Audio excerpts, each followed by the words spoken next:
ഒന്ന് തിമോഥെയോസിന്റെ ലേഖനമാണല്ലോ നാം ചിന്തിച്ചുകൊണ്ടിരിക്കുന്നത്. 5-ാം അധ്യായത്തിന്റെ പ്രാരംഭ ഭാഗങ്ങൾ കഴിഞ്ഞ ക്ലാസ്സിൽ ചിന്തിപ്പാനായിട്ട് ദൈവം നമുക്ക് അവസരത്തെ നൽകി. ഇന്ന് അതിൻ്റെ തുടർച്ചയായിട്ടുള്ള ഭാഗങ്ങളിലേക്ക് നാം പ്രവേശിക്കുകയാണ്. 5-ാം അധ്യായത്തിന്റെ പ്രാരംഭ ഭാഗങ്ങളിൽ നിന്ന് ദൈവസഭയിൽ ശുശ്രൂഷകനുള്ള ബന്ധത്തെക്കുറിച്ച്, അദ്ദേഹം സഭയോടുള്ള ബന്ധത്തിൽ എങ്ങനെ ഇടപെടണം, ആരോടൊക്കെയാണ് താൻ്റെ ഇടപെടേണ്ടത്, ഇത്യാദി കാര്യങ്ങൾ നാം ചിന്തിച്ച് അതിൻ്റെ 10 വരെയുള്ളതായിരിക്കുന്ന വാക്യങ്ങൾ നമുക്ക് പഠിക്കുവാനായിട്ട് ദൈവം സാവകാശം നൽകി. ആ ഭാഗങ്ങളിൽ നാം ചിന്തിച്ചു വന്നത് ദൈവസഭയ്ക്കകത്തുള്ള വിധവമാരെ സംബന്ധിക്കുന്ന ചില കാര്യങ്ങളാണ് നാം ചിന്തിച്ച് ആ ഭാഗം അവസാനിപ്പിക്കുവാനായിട്ട് ഇടയായത്. തുടർന്ന് ആ ഭാഗങ്ങൾ ബന്ധിക്കപ്പെട്ട അല്ലെങ്കിൽ ആ ഭാഗത്തോട് ബന്ധമുള്ള കാര്യങ്ങളെക്കുറിച്ച് തന്നെയാണ് നാം തുടർന്ന് ചിന്തിക്കുവാനായിട്ട് പോകുന്നത്. 11 മുതൽ 16 വരെയുള്ള വാക്യങ്ങളെക്കുറിച്ച് നാം തുടർന്ന് ചിന്തിക്കുവാനായിട്ട് പോവുകയാണ്. 11-ാം വാക്യത്തിൽ ഇങ്ങനെയാണ് വായിക്കുന്നത്: എങ്കിൽ അവളെ ഇളയ വിധവമാരെ ഒഴിക്ക, അവർ ക്രിസ്തുവിന് വിരോധമായി പുളച്ച് മതിക്കുമ്പോൾ വിവാഹം ചെയ്യുവാൻ ഇച്ഛിക്കും. കഴിഞ്ഞ ക്ലാസ്സിൽ നാം ചിന്തിച്ച് അവസാനിപ്പിച്ച ആ ഭാഗത്തോട് തുടർന്ന് തന്നെ ദൈവസഭയ്ക്കകത്തുള്ള ഇളയ വിധവമാരെ എന്ന് പറഞ്ഞാൽ 60 വയസ്സിന് താഴെയുള്ള വിധവമാരെ സംബന്ധിക്കുന്ന കാര്യങ്ങളാണ് 11 മുതലുള്ള വാക്യങ്ങളിൽ തുടർന്ന് നമുക്ക് കാണുവാനായിട്ട് സാധിക്കുന്നത്. ഇവിടെ അപ്പോസ്തലനായിരിക്കുന്ന പൗലോസ് തിമോഥെയോസിനോട് പറയുകയാണ്, ഇളയ വിധവമാരെ ശുശ്രൂഷകളിൽ നിന്ന് ഒഴിച്ചു നിർത്തണം. അവർ ക്രിസ്തുവിന് വിരോധമായി പുളച്ചു മതിക്കുമ്പോൾ വിവാഹം ചെയ്യുവാൻ ഇച്ഛിക്കും. അതാണ് പൗലോസ് പറയുന്നതിന്റെ കാരണം. എന്ന് പറഞ്ഞാൽ അവരുടെ പ്രായം വളരെ കുറവായതിനാൽ അവരുടെ ജീവിതത്തിൽ ലഭിക്കുന്നതായ സുഖകാര്യങ്ങളിൽ അല്ലെങ്കിൽ അഭിവൃദ്ധിയുള്ളതായിരിക്കുന്ന അവസ്ഥകൾ അവരുടെ ജീവിതത്തിൽ വരുമ്പോൾ തീർച്ചയായും അവരുടെ ഉള്ളിൽ ഒരു ചിന്ത വരും, വീണ്ടും വിവാഹം കഴിക്കണം എന്നുള്ളതായിരിക്കുന്ന ചിന്ത. ഇത് പൗലോസിന്റെ ഹൃദയത്തിൽ ദൈവം കൊടുത്തതായിരിക്കുന്ന ആ ഒരു ആശയമാണ് ഇവിടെ പൗലോസ് ഉന്നയിക്കുന്നത്.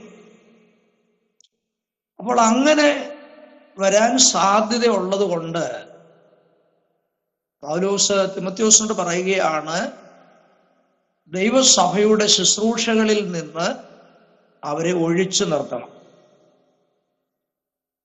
അപ്പോൾ പൗലോസിന്റെ മനസ്സിലുള്ളതായിരിക്കുന്ന ആ ചിന്ത അനുസരിച്ച് ദൈവവേലയ്ക്കും അവരുടെ മനസ്സ്, കഴിവ്, സമയക്കുറവ് ഇതെല്ലാം പര്യാപ്തമായി തീരുകയില്ല എന്നാണ്. കർത്താവിന്റെ മഹത്വമാർന്ന ശുശ്രൂഷ ആ പ്രായം കുറഞ്ഞ വിധവമാരെ ഫലമേൽപ്പിച്ചാൽ അവരുടെ ജീവിതത്തിൽ നേരിടുന്നതായിരിക്കുന്ന അല്ലെങ്കിൽ അവർക്ക് ഉണ്ടാകുന്നതായിരിക്കുന്ന അഭിവൃദ്ധിയോടുള്ള ബന്ധത്തിൽ അവര് തുടർന്നായിട്ട് ആഗ്രഹിക്കുകയും അങ്ങനെ വിവാഹിതരായി തീർന്നാൽ പിന്നീട് ശുശ്രൂഷ ചെയ്യുവാൻ തക്കവണ്ണം അവർക്ക് സമയം ലഭിക്കത്തില്ല.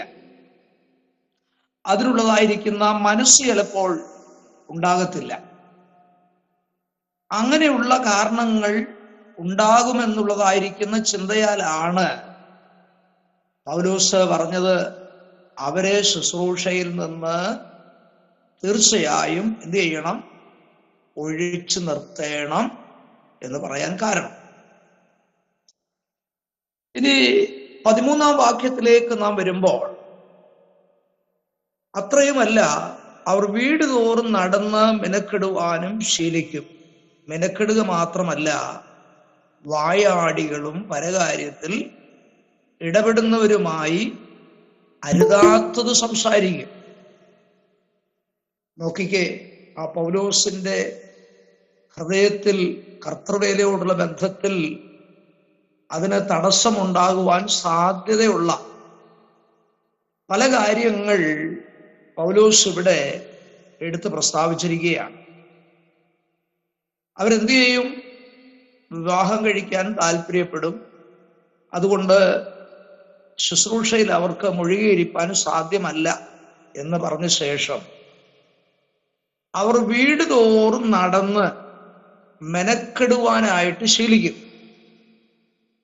എന്ന് പറഞ്ഞാൽ വീട് വിസിറ്റ് ചെയ്യുക എന്ന് പറഞ്ഞിട്ട് അത് ഒരു മെനക്കേടായിട്ട് തീരാൻ സാധ്യതയുണ്ട് എന്നുള്ള കാര്യമാണ് ഇവിടെ പൗലോസ് തിമോഥെയോസിനെ ഓർപ്പിക്കുന്നത്.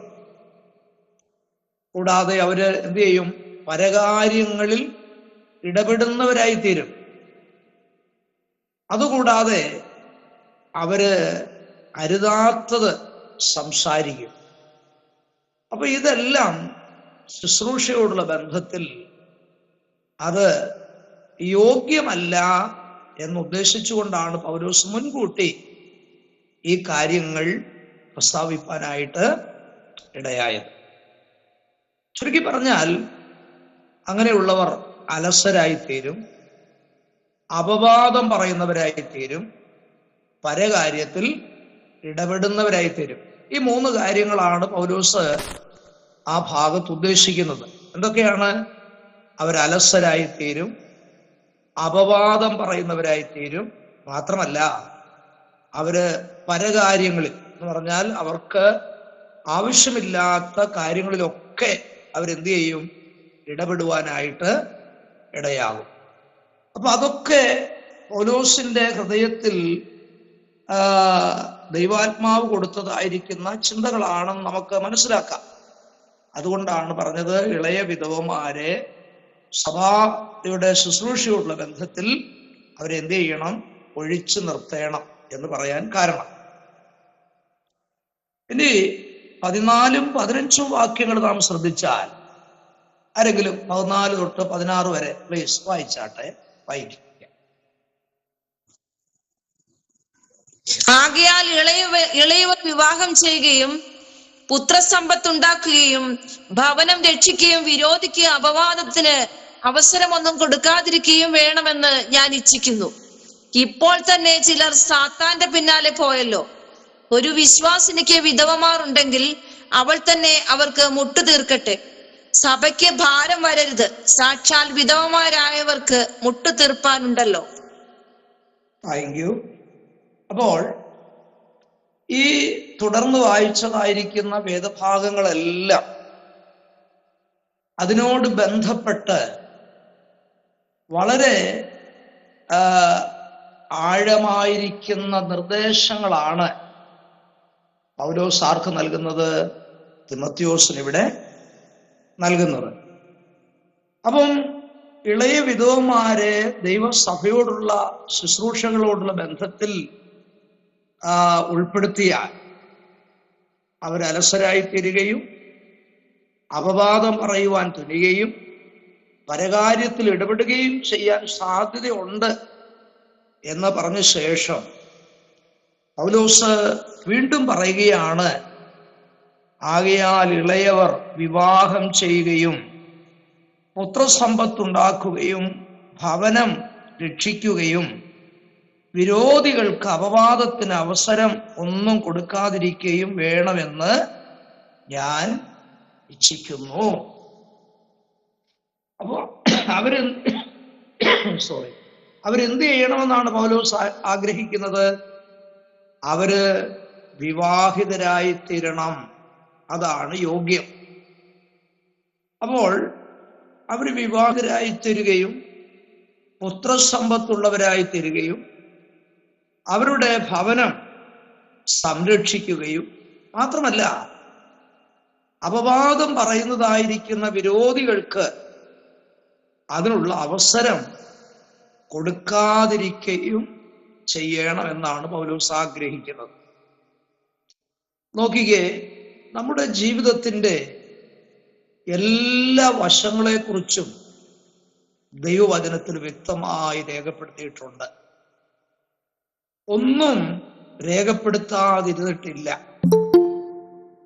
ഈ കാര്യങ്ങളോടുള്ള ബന്ധത്തിൽ പൗലോസ് തന്റെ അഭിപ്രായം പറയുകയല്ലത്.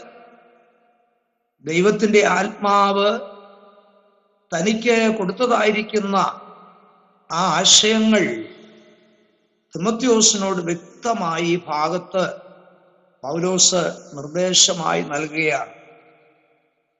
അപ്പോൾ ഇളയ വിധവമാര് അവരെന്ത് ചെയ്യണമെന്നുള്ള ആ വ്യക്തമായ വിഷയമാണ് പൗലോസ് ഇവിടെ നിർദ്ദേശിക്കുന്നത്. അത് വളരെ ഗൗരവമായ സംഗതികൾ തന്നെയാണ്. ഇളയ വിധവമാര് തീർച്ചയായും അവര് പുനർവിവാഹം ചെയ്യണം. അതുമൂലം അവർക്ക് പുത്രസമ്പത്തുണ്ടാകും. മാത്രമല്ല, അവർക്ക് ദൈവം കൊടുത്തിരിക്കുന്ന ആരോഗ്യം അനുസരിച്ച് ആ കുടുംബത്തിലുള്ളവരെ അവര് സംരക്ഷിക്കണം. കാരണം അല്ല എങ്കിൽ എന്ത് സംഭവിക്കും? വിരോധികൾ അപവാദം പറയാനായിട്ട് അവരിങ്ങനെ ഒരുങ്ങിയിരിക്കുകയാണ്. ഒന്നുമില്ലെങ്കിൽ തന്നെ അവർ പറയും. അങ്ങനെയാണെങ്കിൽ ഇങ്ങനെ വല്ലതും ഉണ്ടായാൽ അവര് അവസരം കിട്ടുമ്പോൾ എന്ത് ചെയ്തുകൊണ്ടിരിക്കും? അതുകൊണ്ട് അങ്ങനെ ദൈവസഭയ്ക്ക് അപമാനം വരാതിരിക്കത്തക്കവണ്ണം ആ കാര്യങ്ങൾ എങ്ങനെ കൈകാര്യം ചെയ്യണമെന്ന് പൗലോസ് തിമോഥെയോസിനെ നിർദ്ദേശിക്കുന്ന ഭാഗമാണ് ഇവിടെ നമുക്ക് വായിക്കുവാനായിട്ട് ഇടയായത്. ഇപ്പോൾ തന്നെ ചിലർ സാത്താന്റെ പിന്നാലെ പോയല്ലോ. അപ്പോൾ അത് എന്താണെന്ന് അവിടെ പറഞ്ഞിട്ടില്ലെങ്കിലും ആ കാലങ്ങളിൽ സംഭവിച്ചതായിരിക്കുന്ന ചില വിഷയങ്ങളുടെ ബന്ധത്തിൽ പൗലോസ് ഇവിടെ ആ കാര്യം ഓർപ്പിക്കുകയാണ്. വിശ്വാസികളായിരുന്ന അനേക ഇളയ വിധവമാര് സാത്താന്റെ പിന്നാലെ പോയല്ലോ എന്നാണ് പൗലോസ് ഇവിടെ ഓർപ്പിക്കുന്നത്. ഒരു വിശ്വാസിനിക്ക് വിധവമാർ ഉണ്ടെങ്കിൽ അവൾ തന്നെ അവർക്ക് മുട്ടുതീർക്കട്ടെ. സഭയ്ക്ക് ഭാരം വരരുത്. സാക്ഷാൽ വിധവമാരായവർക്ക് മുട്ടുതീർപ്പാനുണ്ടല്ലോ എന്നാണ് പൗലോസ് ഇവിടെ പറഞ്ഞിരിക്കുന്നത്.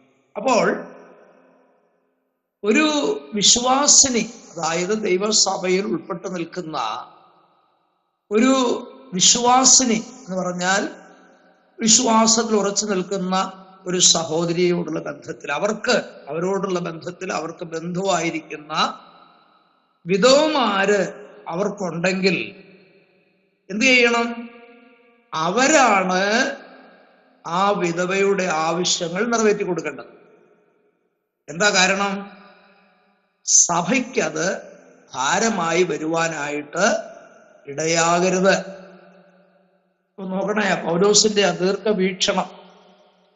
അപ്പൊ ദൈവസഭ തീർച്ചയായും വിധവമാരെ കരുതണം, അവരെ സംരക്ഷിക്കണം എന്നൊക്കെ നമ്മൾ കഴിഞ്ഞ ക്ലാസ്സിൽ ആ ഭാഗത്തെക്കുറിച്ച് ചിന്തിച്ചതാണ്. അങ്ങനെ പറഞ്ഞു വരുമ്പോൾ തന്നെ ഇളയ വിധവമാരോടുള്ള ബന്ധത്തിൽ അവരുടെ ബന്ധുവായിരിക്കുന്ന മറ്റൊരു വിശ്വാസി ഉണ്ടെങ്കിൽ അവര് ആ കാര്യം ഏറ്റെടുക്കണം. ആ സഹോദരിയുടെ ആവശ്യങ്ങൾ മനസ്സിലാക്കി അവരെ സംരക്ഷിക്കുകയും അവരെ പോറ്റിപ്പുലർത്തുകയും ചെയ്യേണ്ടത് ആ ഒരു വിശ്വാസിയാകുന്ന സഹോദരിയുടെ കടമയാണ് എന്ന് പൗലോസ് ഇവിടെ വ്യക്തമായി പറഞ്ഞിരിക്കുകയാണ്. എന്താ കാരണം അങ്ങനെ പറയാൻ കാരണം? അത്രയും ദൈവസഭയ്ക്ക് ഭാരം കുറയും. ആ കാര്യത്തിൽ ദൈവസഭ ഭാരപ്പെടേണ്ട ആവശ്യം വരരുത് എന്നുള്ളതായിരിക്കുന്ന ആ ചിന്തയോടുകൂടെയാണ് പൗലോസ് ഈ കാര്യം എന്ത് ചെയ്തത്? ആ തിമോഥെയോസിന് എഴുതിയ ലേഖനത്തിൽ വ്യക്തമായി എഴുതി അറിയിച്ചിരിക്കുന്നു. അങ്ങനെയാണെങ്കിൽ ഈ 16 വരെയുള്ളതായ വാക്യങ്ങളോടുള്ള ബന്ധത്തിൽ സഭയിൽ ഉണ്ടാകുന്നതായ വിധവമാരെ സംബന്ധിക്കുന്ന ആ കാര്യങ്ങൾ എത്ര വിശദമായിട്ടാണ് പൗലോസ് ഇത്രയും കാര്യങ്ങൾ പറഞ്ഞത്. അപ്പൊ ഈ ഭാഗം നാം നോക്കിയാൽ അവിടെ സാക്ഷാൽ വിധവമാരുണ്ട്, പൗത്രന്മാരുള്ള വിധവമാരുണ്ട്, സഹായത്തിന് അർഹരായ വിധവമാരുണ്ട്. എന്ന് പറഞ്ഞാൽ 60 വയസ്സിന് മേൽ പ്രായമുള്ള സഹായത്തിന് അർഹരായ വിധവമാരുണ്ട്. മാത്രമല്ല ഇളയ വിധവമാരുണ്ട്. ഈ 4 രീതികളിൽ ഉള്ളതായിരിക്കുന്നവരുടെ ഒരു പട്ടിക എന്ന് വേണമെങ്കിൽ പറയാം. അവരെ സംബന്ധിച്ചാണ് പൗലോസ് ഈ 16 വരെയുള്ള വാക്യങ്ങളിൽ ഓരോന്നോരോന്നായി അത് വേർതിരിച്ച് അതിനെ സംബന്ധിക്കുന്ന കാര്യങ്ങൾ ആരെ അറിയിച്ചത്? തിമോഥെയോസിനെ എഴുതി അറിയിക്കുവാനിടയായത്. ഞാനൊന്നുകൂടെ പറയാം. ആ വിധവമാരെയൊക്കെ വേർതിരിച്ച് പൗലോസ് പറയുന്ന ഭാഗങ്ങൾ. ഒന്ന്, സാക്ഷാൽ വിധവമാർ. സാക്ഷാൽ വിധവമാർ.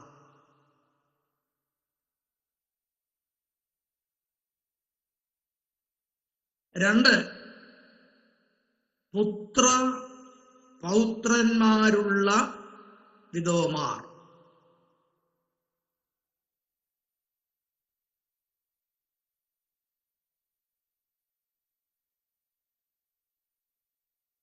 മൂന്ന്, സഹായത്തിന് അർഹതയുള്ള 60 വയസ്സിന് മേൽ പ്രായമുള്ള വിധവമാർ.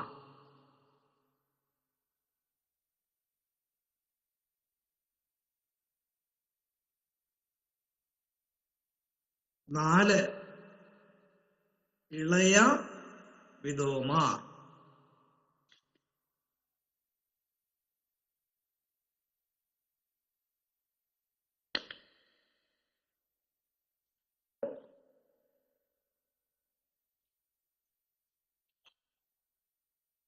ഇങ്ങനെയാണ് ആ വിധവമാരോടുള്ള ബന്ധത്തിൽ പൗലോസ് അവരെ വേർതിരിച്ച് എടുത്ത് പ്രസ്താവിച്ചിരിക്കുന്നത്.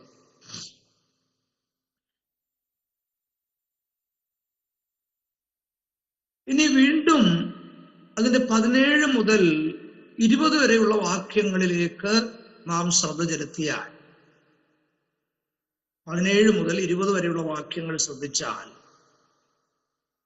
ദൈവസഭയിലെ മൂപ്പന്മാരെ സംബന്ധിക്കുന്ന അല്ലെങ്കിൽ അധ്യക്ഷന്മാരെ സംബന്ധിക്കുന്ന കാര്യങ്ങളിലേക്ക് വീണ്ടും പൗലോസ് തിരിഞ്ഞു വരികയാണ്. നേരത്തെ അവരെ കുറിച്ച് നമ്മൾ പല കാര്യങ്ങൾ ചിന്തിച്ചതാണ്. എങ്കിലും വീണ്ടും പൗലോസ് വീണ്ടും ആ ഭാഗത്തേക്ക് തിരിഞ്ഞ് ചിന്തിക്കുന്നതായ കാര്യങ്ങളാണ് 17 മുതൽ 20 വരെയുള്ളതായ വാക്യങ്ങളിൽ നമുക്ക് കാണുവാൻ കഴിയുന്നത്. വായിക്കാമോ? 17 മുതൽ 20 വരെയുള്ള വാക്യങ്ങൾ ഒന്ന് വായിച്ചാട്ടെ. ഭരിക്കുന്ന മൂപ്പന്മാരെ പ്രത്യേകം വചനത്തിലും ഉപദേശത്തിലും അധ്വാനിക്കുന്നവരെ തന്നെ ഇരട്ടി മാനത്തിന് യോഗ്യരായി എണ്ണുക. മെതിക്കുന്ന കാളയ്ക്ക് മുഖക്കുട്ട കെട്ടരുത് എന്ന് തിരുവെഴുത്ത് പറയുന്നു. വേലക്കാരൻ തന്റെ കൂലിക്ക് യോഗ്യനെന്നുമുണ്ടല്ലോ. 2-3 സാക്ഷികൾ മുഖേനയല്ലാതെ ഒരു മൂപ്പന്റെ നേരെ അന്യായം എടുക്കരുത്.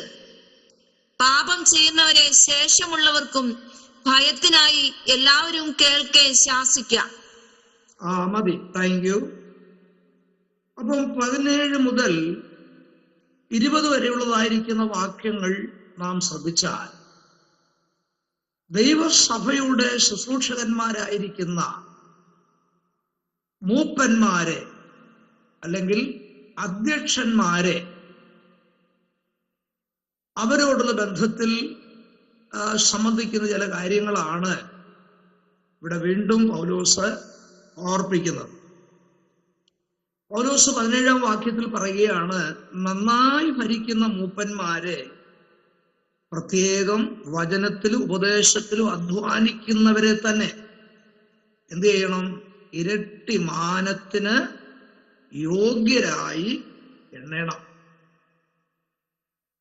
ദൈവസഭയ്ക്ക് ദൈവം കൊടുത്തതായിരിക്കുന്ന ദാനമാണ് ശുശ്രൂഷകാവൃന്നം. അത് എഫേസ്യ ലേഖനം 4-ാം അധ്യായത്തിൽ നമുക്ക് കാണാൻ കഴിയും. അപ്പം ദൈവത്തിന്റെ ഹൃദയത്തിൽ മർമ്മമായിരുന്ന ആ ദൈവസഭ ഭൂമിയിൽ സ്ഥാപിക്കപ്പെട്ട ശേഷം ആ ദൈവസഭയെ പരിപാലിക്കുവാനും അവരെ ഭരിക്കുവാനും അവരെ നടത്താനൊക്കെ ആയിട്ട് ദൈവം ദാനമായിട്ട് ആരെ കൊടുത്തിരിക്കുകയാണ്? ശുശ്രൂഷക വൃന്ദത്തെ ദൈവം സഭയ്ക്ക് ദാനം ചെയ്തിരിക്കുകയാണ്. ഇതൊന്നും മനുഷ്യൻ കണ്ടുപിടിച്ചതല്ല കേട്ടോ. സഭ സ്ഥാപിച്ചത് മനുഷ്യനല്ല. സഭയിൽ ശുശ്രൂഷകന്മാരെ ആക്കി വെക്കുന്നത് മനുഷ്യരല്ല. ഇതൊന്നും മാനുഷികമായിരിക്കുന്ന ചിന്തകളിൽ ഉൾപ്പെട്ട കാര്യമല്ല. പിന്നെയോ ദൈവത്താൽ സ്ഥാപിതമായ വിശുദ്ധ സ്ഥാപനത്തിന്റെ അഥവാ ദൈവസഭയുടെ നടത്തിപ്പുകാരായിട്ട് ദൈവം തന്നെയാണ് ശുശ്രൂഷകന്മാരെ അല്ലെങ്കിൽ മൂപ്പന്മാരെ അധ്യക്ഷന്മാരെ ദൈവസഭയ്ക്ക് ദൈവം നൽകിയിരിക്കുന്നത്. അത് നമ്മുടെ സഭകൾ മനസ്സിലാക്കേണ്ട കാര്യമാണ്. ഒരിക്കലും ദൈവദാസന്മാരെ ദൈവസഭയോടുള്ള ബന്ധത്തിൽ ഒഴിച്ചു നിർത്താൻ പാടുള്ളതല്ല. കാരണം ദൈവസഭയ്ക്ക് ദൈവമാണ് ശുശ്രൂഷകന്മാരെ തന്നിരിക്കുന്നത്. കർത്താവ് തന്റെ സ്വന്തം രക്തത്താൽ സമ്പാദിച്ചിരിക്കുന്ന ദൈവസഭയ്ക്ക് ദൈവം തന്നെയാണ് അധ്യക്ഷന്മാരെ കൊടുത്തിരിക്കുന്നത്. അവരെ ഒരിക്കലും നിരസിക്കാൻ പാടില്ല, അവരെ ഒഴിച്ചു നിർത്താൻ പാടില്ല. അപ്പോൾ ദൈവമാണ് ഇതിന്റെ എല്ലാം കാരണക്കാരൻ എന്ന് ദൈവസഭ വ്യക്തമായി മനസ്സിലാക്കണം. അപ്പോൾ ഇവര് എന്താ ചെയ്യുന്നത്? ദൈവസഭയ്ക്ക് ദൈവം കൊടുത്തിരിക്കുന്നതായ ശുശ്രൂഷകന്മാർ അല്ലെങ്കിൽ അധ്യക്ഷന്മാർ ഇവരെന്ത് ചെയ്യണം? അവർ ദൈവസഭയെ പഠിപ്പിക്കണം, ദൈവസഭയെ ഉപദേശം പഠിപ്പിക്കണം. മാത്രമല്ല ദൈവസഭയെ പരിപാലിക്കണം. ഭരണം എന്ന് പറയുന്നത് ഒരു വിധത്തിൽ ശരിയാണെങ്കിലും അതിന്റെ ശരിയായിട്ടുള്ള വാക്ക് പരിപാലിക്കുക എന്നുള്ളതാണ്. ഇവിടെ അധ്യക്ഷൻ എന്നുള്ളതായിരിക്കുന്ന ആ അർത്ഥം വളരെ യോഗ്യമായ ഒരർത്ഥമാണ്. അപ്പോൾ അധ്യക്ഷൻ എന്ന് പറഞ്ഞാൽ അവരുടെ ശുശ്രൂഷയെയും, മൂപ്പൻ എന്ന് പറയുന്നതായ വാക്ക് അവർക്കർഹമായിരിക്കുന്ന മാന്യതയെയും കൊടുക്കുന്നതിന് വേണ്ടിയാണ് ഈ വാക്കുകൾ ഉപയോഗിച്ചിരിക്കുന്നത്. അധ്യക്ഷൻ എന്ന് നമ്മൾ നേരത്തെ ചിന്തിച്ചതാണ്. മൂപ്പനും അധ്യക്ഷനും ഒരാൾ തന്നെയാണ്. എന്നാൽ ഈ പ്രയോഗം കൊണ്ട് ഉദ്ദേശിക്കുന്ന കാര്യം ഞാൻ പറഞ്ഞല്ലോ, അധ്യക്ഷൻ എന്ന് പറഞ്ഞാൽ അവരുടെ ശുശ്രൂഷാപരമായിരിക്കുന്ന കാര്യങ്ങളെയും മൂപ്പൻ എന്ന വാക്ക് അവർക്ക് അർഹമായ മാന്യതയെയും കുറിക്കുന്ന പ്രയോഗങ്ങളാണ്. മൂപ്പൻ എന്ന് പറഞ്ഞാൽ ഒത്തിരി പ്രായമുള്ളവരാണെന്ന് ചിന്തിക്കരുത് കേട്ടോ. അത് നമ്മുടെ മലയാള ഭാഷയിൽ പറഞ്ഞ മൂപ്പീന്ന. പക്ഷെ മൂപ്പൻ എന്ന് പറയുന്നത് ദൈവസഭയുടെ ശുശ്രൂഷകൻ എന്നുള്ള നിലയിലാണ്. അപ്പൊ മൂപ്പൻ എന്ന് പറയുന്നതായിരിക്കുന്ന ഈ വാക്കുകൊണ്ട് ഉദ്ദേശിക്കുന്നത് അവരുടെ പ്രായമല്ല, പിന്നെ അവർക്ക് അർഹമായ മാന്യതയാണ് ആ വാക്ക് സൂചിപ്പിക്കുന്നത് എന്നുള്ള കാര്യം നാം മറന്നുപോകരുത്. അതുകൊണ്ടാണ് പൗലോസ് പറയുന്നത്, നന്നായി ഭരിക്കുന്ന മൂപ്പന്മാരെ, പ്രത്യേകം വചനത്തിലും ഉപദേശത്തിലും അധ്വാനിക്കുന്നവരെ ഇരട്ടി മാനത്തിന് യോഗ്യരായിട്ട് എന്ത് ചെയ്യണം? എണ്ണണം. അത് ദൈവസഭയോടായിട്ട് തിമോത്തിയോസ് അറിയിക്കുന്നതിന് വേണ്ടി പൗലോസ് എഴുതി അറിയിക്കുകയാണ്. അപ്പൊ അവിടെ ശ്രദ്ധിക്കേണ്ട ഒരു കാര്യം, അവര് നന്നായി ഭരിക്കുന്ന മൂപ്പന്മാരായിരിക്കണം, അല്ലെങ്കിൽ നന്നായിട്ട് ദൈവസഭയെ പരിപാലിക്കുന്നവരായിരിക്കണം. അപ്പോൾ അവരെന്താ ചെയ്യേണ്ടത്? അവര് പ്രബോധനത്തിലും അധ്യാപനത്തിലും വ്യാപൃതരായിരിക്കുന്നവരാണ്. അപ്പൊ അവരെ കുറിച്ച് പറഞ്ഞിരിക്കുന്നത്, അവര് ദൈവസഭയിൽ പ്രബോധിപ്പിക്കുന്നവരും അവര് പഠിപ്പിക്കുന്നതിലും അവര് മുഴുകിയിരിക്കുന്നവരാണ്. അവരെ എന്താ ചെയ്യേണ്ടത്? ഇരട്ടി ബഹുമാനത്തിന് അർഹരായിട്ടെണ്ണണം. അവരെയാണ് ഇരട്ടി മാനത്തിന് എന്ത് ചെയ്യേണ്ടത്? അല്ലെങ്കിൽ ബഹുമാനത്തിന് അർഹരായിട്ട് എണ്ണേണ്ടതായിട്ടുള്ളത്. എന്താ ഇവിടെ ഇരട്ടി മാനം എന്ന് പറഞ്ഞിരിക്കുന്നത്? ഇരട്ടി മാനം എന്ന് പറഞ്ഞാൽ പ്രബോധനത്തിലും അധ്യാപനത്തിലും അധ്വാനിക്കുന്നവരെ അർഹമായ നിലയിൽ മാനിക്കണം. അത് ഭൗതിക വിഷയങ്ങളിൽ പോലും അവരെ മാനിക്കണമെന്നാണ് ഇവിടെ പൗലോസ് ഉദ്ദേശിക്കുന്നത്.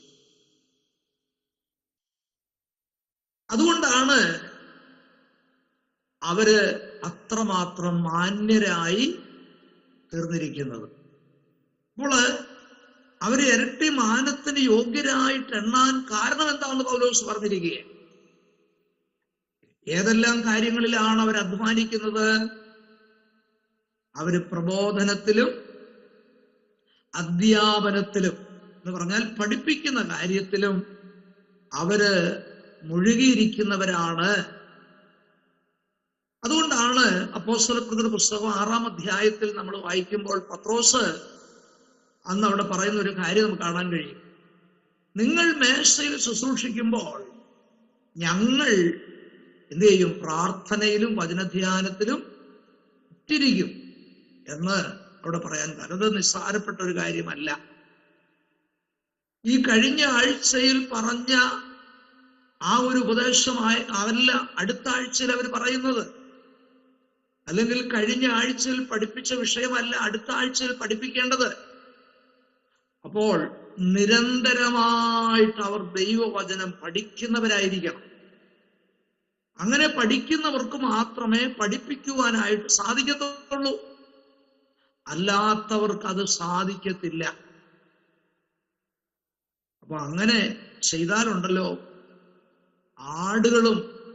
നന്നായി കൊഴുത്ത് അത് നന്നായിട്ടിരിക്കും. അപ്പം ഒരു ശുശ്രൂഷകൻ എന്നുള്ള നിലയിൽ, ഒരു അധ്യക്ഷൻ എന്നുള്ള നിലയിൽ, ഒരു മൂപ്പൻ എന്നുള്ള നിലയിൽ അദ്ദേഹത്തിന് വെറുതെ ഇരിക്കുവാനുള്ളതായിരിക്കുന്ന ഒരവസരം ദൈവം കൊടുത്തിട്ടില്ല. അദ്ദേഹം ദൈവവചനത്തിൽ വളരെ പഠനമുള്ള വ്യക്തിയായിരിക്കണം. അങ്ങനെ ആയിത്തീരണമെങ്കിൽ ദിനംതോറും ദൈവവചനവുമായിട്ടൊരു ബന്ധം ആവശ്യമാണ്. ദൈവവചനം പഠിക്കുന്നതിൽ അദ്ദേഹം സമയങ്ങൾ ചെലവഴിക്കണം.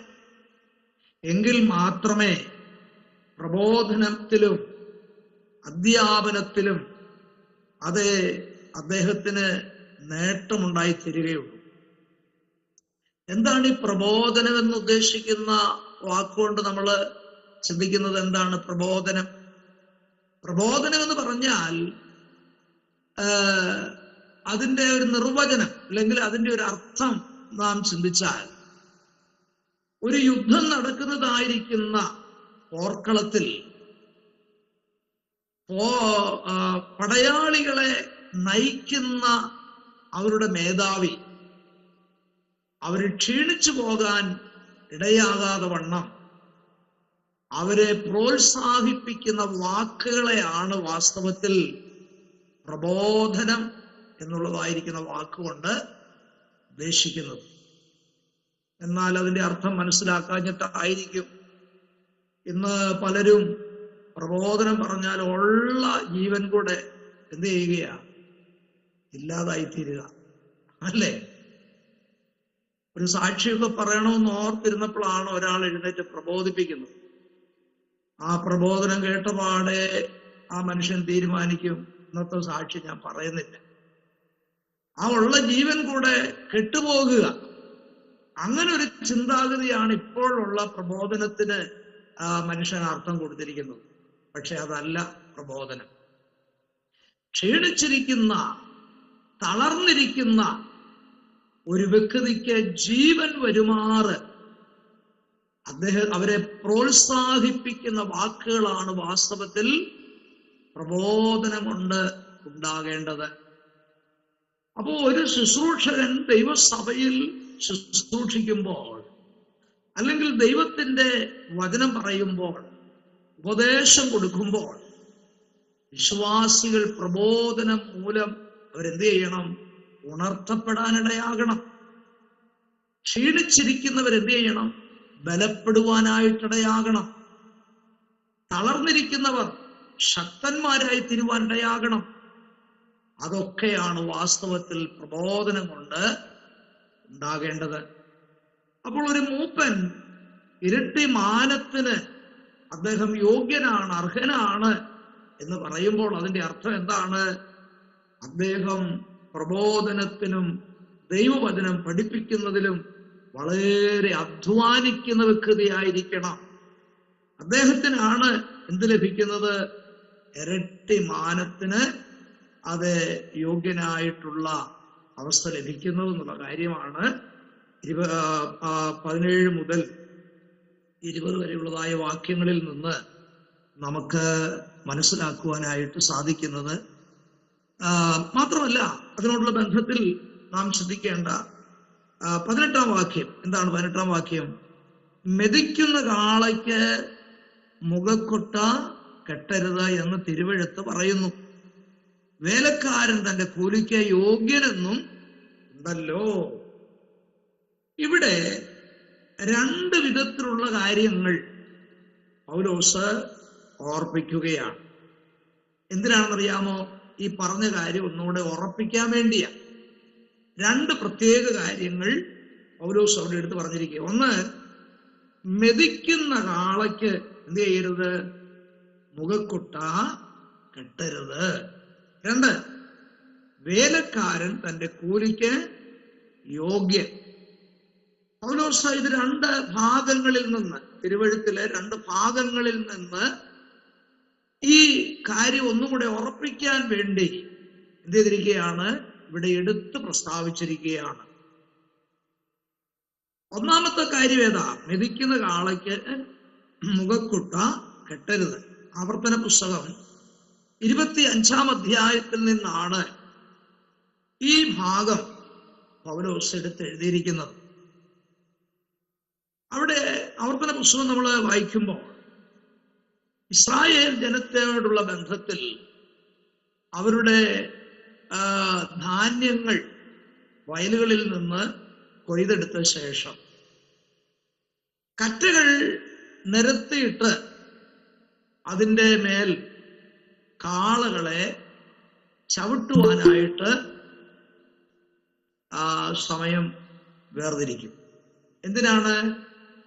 ആ കറ്റകളിൽ നിന്ന് അതിൻ്റെ മണി, ആ ധാന്യമണി വേർപെടാൻ വേണ്ടിയാ. വസ്ത്രത്തിൽ മെതിക്കുന്നതിന് തുല്യമാണത്. അപ്പൊ അങ്ങനെ കാളയെ കൊണ്ട് ജോലി ചെയ്യിക്കുന്ന സമയത്ത് ഈ മണികളായിരുന്നതായ കച്ചി അല്ലെങ്കിൽ ആ വൈക്കോൽ കാളയ്ക്കുള്ളതാ. പക്ഷേ മെതിക്കുന്ന സമയത്ത് കാളയ്ക്ക് എന്ത് ചെയ്യാൻ പാടില്ല? മുഖക്കുട്ട കെട്ടാൻ പാടില്ല എന്ന് ദൈവം അവർക്ക് വ്യവസ്ഥ കൊടുക്കുക. ആർക്കാ? ഇസ്രായേൽ മക്കൾക്ക്, പ്രമാണമുള്ള ദൈവമക്കൾക്ക്. അതേ സമയത്ത് ആ കാലത്തുണ്ടായിരുന്ന ജാതികൾ ഈ കാര്യം ചെയ്യുമ്പോൾ അവരെന്ത് ചെയ്യാറുണ്ട്? മെതിക്കുന്ന കാളയ്ക്ക് മുഖക്കുട്ട കെട്ടാറുണ്ട്. അപ്പൊ അത് അങ്ങനെ ഒരു കാര്യം ഉള്ളത് കൊണ്ടാണ് ദൈവം അവർക്ക് പ്രമാണം കൊടുത്തത്. നിങ്ങളുടെ ഇടയിൽ അങ്ങനെ ഒരു കാര്യം ചെയ്യുമ്പോൾ, കാളയെ കൊണ്ട് മെതിപ്പിക്കുന്ന സമയത്ത് ആ കാളയ്ക്ക് ഒരിക്കലും എന്ത് ചെയ്യാൻ പാടില്ല? മുഖക്കുട്ട കെട്ടാൻ പാടില്ല. കാരണം അതിൻ്റെ മണികൾ അടർന്നു വീണ ശേഷം ആ വൈക്കോൽ ആർക്കുള്ളതാണ്? അത് കാളയ്ക്കുള്ളതാണ്. അത് കാളകൾ തിന്നാൻ അനുവദിക്കണം എന്ന് ഇവിടെ ആ ഭാഗത്തു നിന്ന്, ആ പഴയ നിയമ ഭാഗത്തു നിന്ന് ഇവിടെ ആ കാര്യം ഓർത്തിട്ടാണ് പൗലോസ് ഈ ഭാഗം എടുത്ത് അവിടെ എഴുതിയിരിക്കുന്നത്. എന്തിനാണെന്നറിയാമോ? നേരത്തെ പറഞ്ഞതായിരിക്കുന്ന കാര്യങ്ങൾ ഒന്നുകൂടെ ഉറപ്പിക്കാൻ വേണ്ടിയാണ്. സഭ എത്രത്തോളം മൂപ്പന്മാരെ, അധ്യക്ഷന്മാരെ മാനിക്കണം, അവരോടുള്ള മനോഭാവം എന്തായിരിക്കണം എന്ന് ഒന്നുകൂടെ ഉറപ്പിക്കാൻ വേണ്ടിയാണ് പൗലോസ് ഈ കാര്യം അവിടെ ഓർപ്പിക്കുവാനായിട്ട് ഇടയായത്. വീണ്ടും ലൂക്കോസ് വിശേഷത്തിൽ കർത്താവ് പറഞ്ഞതായിരിക്കുന്ന ഭാഗത്തു നിന്നാണ് രണ്ടാമത്തെ ആ കാര്യം പൗലോസ് എഴുതിയിരിക്കുന്നത്. എന്താണെന്നറിയാമോ? വേലക്കാരൻ തന്റെ കൂലിക്ക് യോഗ്യനാണ്. വേല ചെയ്യുന്ന ആരായാലും അവൻ തീർച്ചയായിട്ടും അവന് ലഭിക്കേണ്ടതായ കൂലിക്ക് അവൻ ആര് തന്നെയാണ്? അവൻ അതിന് യോഗ്യനായിരിക്കുന്ന വ്യക്തിയാണ്. അപ്പോൾ പഴയ നിയമഭാഗത്ത് നിന്നും നമ്മുടെ കർത്താവ് ഉദ്ധരിച്ചിരിക്കുന്നതായ ആ ഭാഗത്തു നിന്നുമുള്ളതായ രണ്ട് കാര്യങ്ങൾ പൗലോസ് ഇവിടെ എഴുതിയത്, ഈ പറഞ്ഞു വന്ന കാര്യങ്ങൾ ഒന്നുകൂടെ ദൈവസഭ വ്യക്തമായി മനസ്സിലാക്കത്തക്കവണ്ണം അതിനെ ഉറപ്പിച്ച് അതിനെ ഒന്നുകൂടെ അതിനെ നിലനിർത്താൻ വേണ്ടിയാണ് പൗലോസ് ഈ കാര്യങ്ങൾ രണ്ടും അവിടെ എടുത്ത് എഴുതിയിരിക്കുന്നത്. നോക്കുക, അപ്പം ദൈവസഭ എങ്ങനെ ആയിരിക്കണമെന്ന് ഇതിനകത്ത് മനസ്സിലാക്കാൻ കഴിയും. അതുപോലെ ദൈവദാസന്മാരും എങ്ങനെ ആയിരിക്കണമെന്ന് മനസ്സിലാക്കത്തക്ക രീതിയിൽ വളരെ വ്യക്തമായും വളരെ ലളിതമായുമുള്ള ഭാഷകളിലാണ് പൗലോസ് ഈ കാര്യം എടുത്ത് പ്രസ്താവിച്ചിരിക്കുന്നത്. ഇനി 19-ാം വാക്യത്തിലേക്ക് നാം വരുമ്പോൾ, 2-3 സാക്ഷികൾ മുഖേന അല്ലാതെ ഒരു മൂപ്പന്റെ നേരെ അന്യായം എടുക്കരുത് എന്ന് പറഞ്ഞിരിക്കുകയാണ്. ഇനി മറ്റൊരു വിഷയത്തിലേക്ക് പൗലോസ് വിരൽ ചൂണ്ടുകയാണ്. എന്ന് പറഞ്ഞാൽ മൂപ്പന്മാരോടുള്ളതായിരിക്കുന്ന ബഹുമാനം മറ്റൊരു നിലയിൽ വെളിപ്പെടുത്തുന്ന ഒരു കാര്യമാണ് ഇവിടെ പൗലോസ് ഉദ്ധരിച്ചിരിക്കുന്നത്. അപ്പൊ 2-3 സാക്ഷികൾ മുഖേന അല്ലാതെ മൂപ്പന് എതിരായിട്ട് വരുന്ന ആരോപണം ഒരിക്കലും അതിൻ്റെ മുകളിലുള്ളതായിരിക്കുന്നവർ എടുക്കാൻ പാടില്ല. അപ്പോൾ ആ മൂപ്പന്മാരെ നടത്തുന്നതായിരിക്കുന്ന ഒരു ഭരണ ക്രമീകരണം ഒരു ദൈവസഭയോടുള്ള ബന്ധത്തിൽ ഉണ്ട്. അങ്ങനെയുള്ളതായിരിക്കുന്ന ആ വിഷയത്തോടുള്ള ബന്ധത്തിൽ ദൈവസഭയുടെ ശുശ്രൂഷകനായി ശുശ്രൂഷ ചെയ്തുകൊണ്ടിരിക്കുന്ന മൂപ്പന്മാർക്ക് നേരെ എന്ത് വരാൻ സാധ്യതയുണ്ട്? ഉണ്ടാകുന്ന ആരോപണങ്ങൾ വരാൻ സാധ്യതയുണ്ട്. ഒന്നുകിൽ അത് സത്യമായിരിക്കാം, അല്ലെങ്കിൽ അത് വ്യാജമായിരിക്കാം. എന്നാൽ അങ്ങനെ ഉണ്ടാകുന്ന ആരോപണങ്ങളുടെ സമയത്ത് ആ മൂപ്പന് എന്താണ് അവിടെ ആവശ്യമായിരിക്കുന്നത്? 2-3 സാക്ഷികളുടെ ആവശ്യം വരും. അവരുടെ സാക്ഷ്യത്തിന്റെ വെളിച്ചത്തിലായിരിക്കണം ആ ആരോപണത്തെ വിലയിരുത്തേണ്ടത്. ആ ഒരു കാര്യം പ്രത്യേകമായിട്ട് ഇവിടെ പൗലോസ് പറഞ്ഞിരിക്കുകയാണ്. നമുക്കറിയാം, ഉള്ളതായാലും ഇല്ല എങ്കിലും അനേക ആരോപണങ്ങൾക്ക് ദൈവദാസന്മാര് ഇന്ന് എന്ത് ചെയ്തുകൊണ്ടിരിക്കുകയാണ്? അവര് വിധേയരായി തീർന്നിരിക്കുകയാണ്. ഇന്നത്തെ ഈ സോഷ്യൽ മീഡിയ ഒക്കെ നമുക്ക് അറിയാം.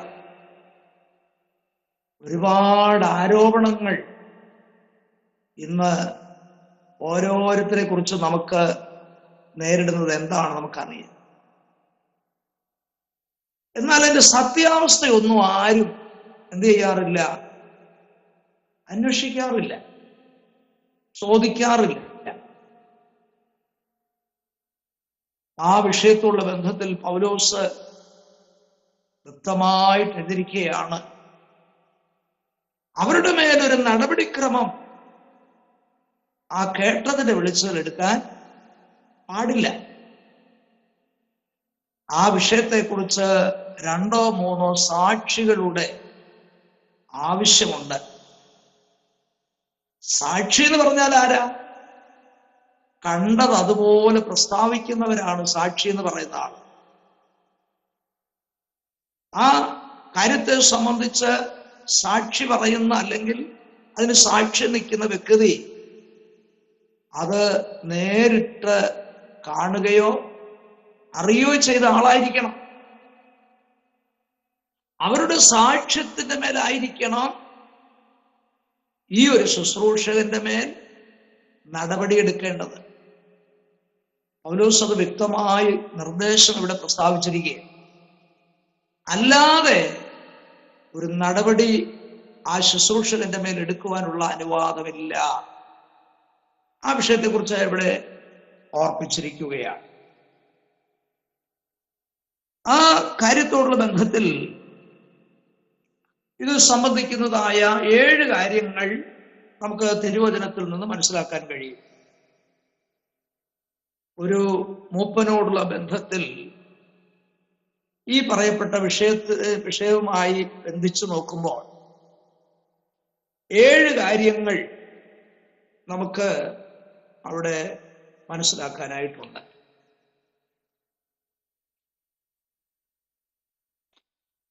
ഒന്ന്, ശുശ്രൂഷകന്മാരോടുള്ള ബന്ധത്തിൽ, അല്ലെങ്കിൽ അധ്യക്ഷന്മാരോടുള്ള ബന്ധത്തിൽ അവരെ നന്നായി അറിയണം.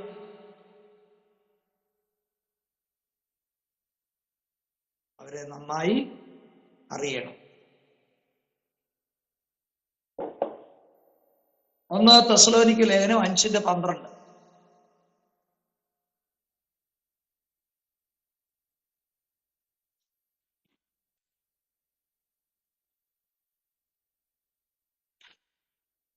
രണ്ട്, അവരെ ബഹുമാനിക്കണം.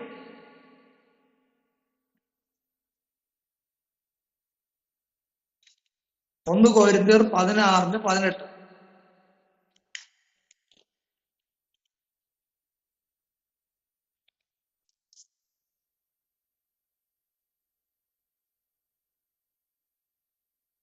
മൂന്ന്,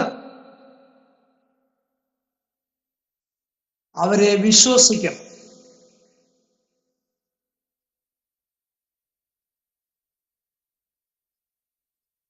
1 തിമോഥെയോസ് 5:19.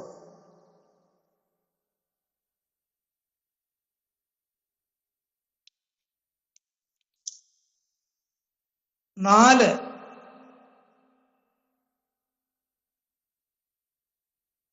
അവരെ മാനിക്കണം.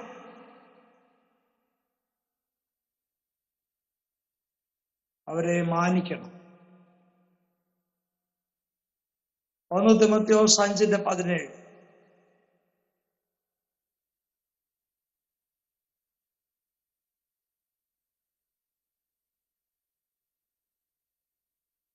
5, അവരെ അനുസരിക്കണം.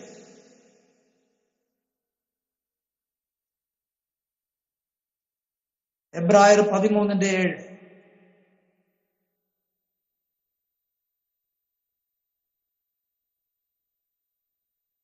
വീണ്ടും അവരെ ഓർക്കണം.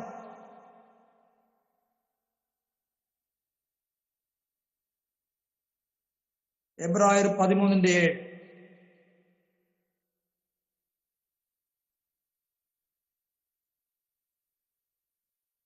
അടുത്തത്,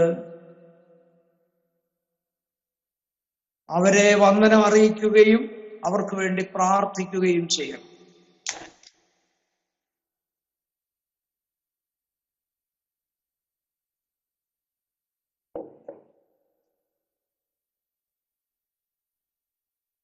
എബ്രായർ 13:24, 13:18.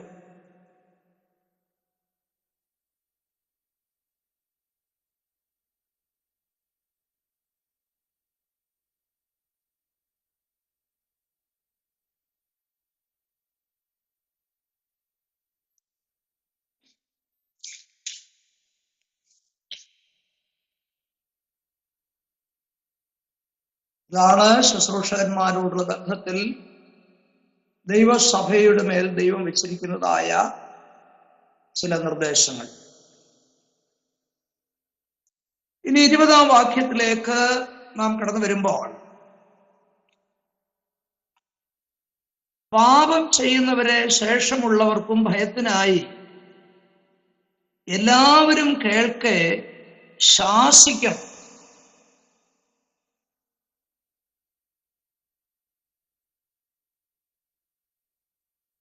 എന്താണ് ഇതിന്റെ അർത്ഥം? ആ ഉയർത്തിയതായിരിക്കുന്ന ആരോപണം സാക്ഷികൾ മുഖാന്തരം അത് വാസ്തവമാണെന്ന് തെളിഞ്ഞാൽ അവരെ എന്ത് ചെയ്യണം? മറ്റുള്ളവരുടെ ഭയത്തിന് വേണ്ടി അവരെ ശാസിക്കേണ്ടത് ആവശ്യമാണ്. അവരെ ശാസിക്കുന്നത് എന്തിനാണ്? അദ്ദേഹത്തിന് അനുതാപം ഉണ്ടാകാനും അതേ സമയത്ത് അത് കേൾക്കുന്നവർക്ക് ഭയമുണ്ടാകുവാനുമാണ്. അവരെ ശാസിക്കേണ്ടതായ ആവശ്യകത ഉണ്ട്.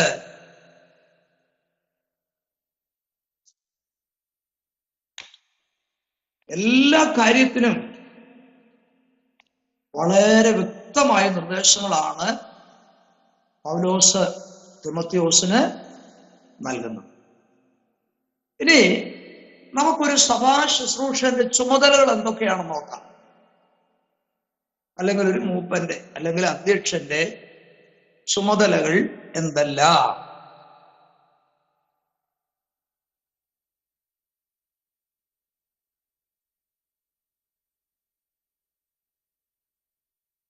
ഒന്ന്, ആട്ടിൻകൂട്ടത്തെ മേയ്ക്കുക. ആട്ടിൻകൂട്ടത്തെ മേയ്ക്കുക.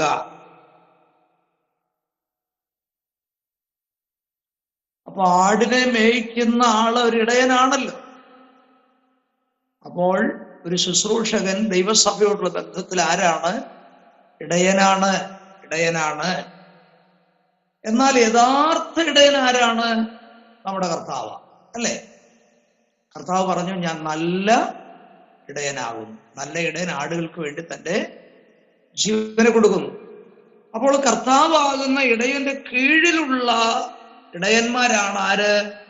ദൈവസഭയുടെ ശുശ്രൂഷകന്മാരായിരിക്കുന്ന ദൈവദാസന്മാർ. നമുക്കറിയാം പത്രോസ് ഒരു നല്ല ഇടയനായിരുന്നു. മാത്രമല്ല പൗലോസ് ഒരു നല്ല ഇടയനായിരുന്നു.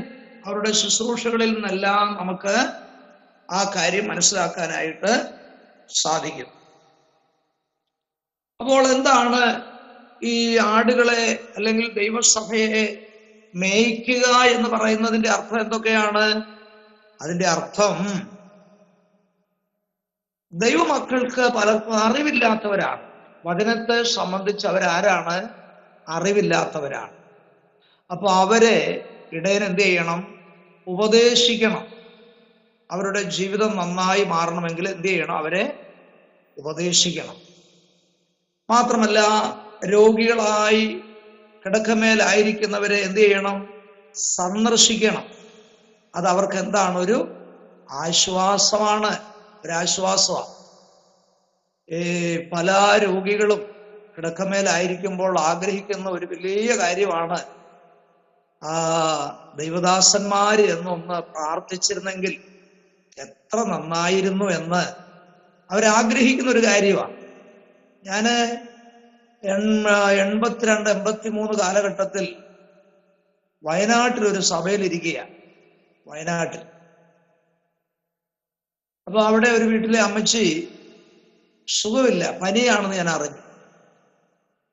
അങ്ങനെ അറിഞ്ഞ് ഞാൻ ചെല്ലുമ്പോ ഞാൻ ദൂരെ നിന്ന് നോക്കുമ്പോ അമ്മച്ചി മുറ്റത്തിരിപ്പുണ്ട്. അപ്പൊ സുഖമായതായിരിക്കും. മുറ്റത്തിരിക്കുക, മറ്റുള്ളവരോട് കൂടി ഇരുന്ന് വർത്താനം പറയുക. അപ്പം ഞാൻ വരുന്നുണ്ടെന്ന് അറിഞ്ഞുകൊണ്ട് ഓടിച്ചെന്ന് കിടന്നു. ഞാൻ പിന്നെ കിടക്കുന്നതാ ചെന്ന് കണ്ടത്.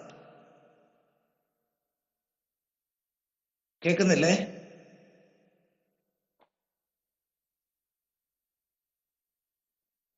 കേൾക്കാമോ? കേൾക്കാം, ഞങ്ങൾക്ക് കേൾക്കാം. ഞാൻ പറഞ്ഞത് കേട്ടോ? ഓക്കെ. അപ്പോൾ ഞാൻ നേരത്തെ കണ്ടു, അമ്മച്ചി മുറ്റത്തിരിക്കുന്നത് കണ്ടു. പക്ഷേ ഞാൻ ആ വീട്ടിൽ ചെല്ലുന്നതിന് മുമ്പ് അമ്മച്ചി ഓടിച്ചെന്ന് കാട്ടിലേക്ക് കയറി കിടന്നു. അപ്പം നമ്മൾ അടുത്ത് എന്ന് പ്രാർത്ഥിക്കുന്നത് ഒരു ആശ്വാസമാണ്. അപ്പം സുഖമായിട്ടിരിക്കുന്നു എന്ന് കാണുമ്പോൾ പ്രാർത്ഥിക്കുന്നതിന് ചിലപ്പം ചില ഗൗരവം കുറച്ചു പോകുമോ? കിടക്കുവാണെങ്കിൽ അതനുസരിച്ച് പ്രാർത്ഥിക്കുമല്ലോ. ആ ചിന്തയായിരിക്കാം. ഏതും ആകട്ടെ, ഞാൻ പറഞ്ഞു വന്നത് രോഗികൾക്കൊരു ആശ്വാസമാണ് ദൈവദാസന്മാര് എന്ന് എന്ത് ചെയ്യുന്നത്? പ്രാർത്ഥിക്കുന്നു. പ്രാർത്ഥിക്കുക മാത്രമല്ല, നാം പറയുന്ന വാക്കുകളൊക്കെ അവർക്ക് എന്തായിട്ട് വരും? ആശ്വാസമായിട്ട് വരും. അതുകൊണ്ട് ആശ്വസിപ്പിക്കുന്ന വാക്കുകള് പറയാൻ പറ്റുന്നവര് മാത്രമേ പോകാവൂ എന്ന് ഞാൻ പലപ്പോഴും പറയാറുണ്ട്.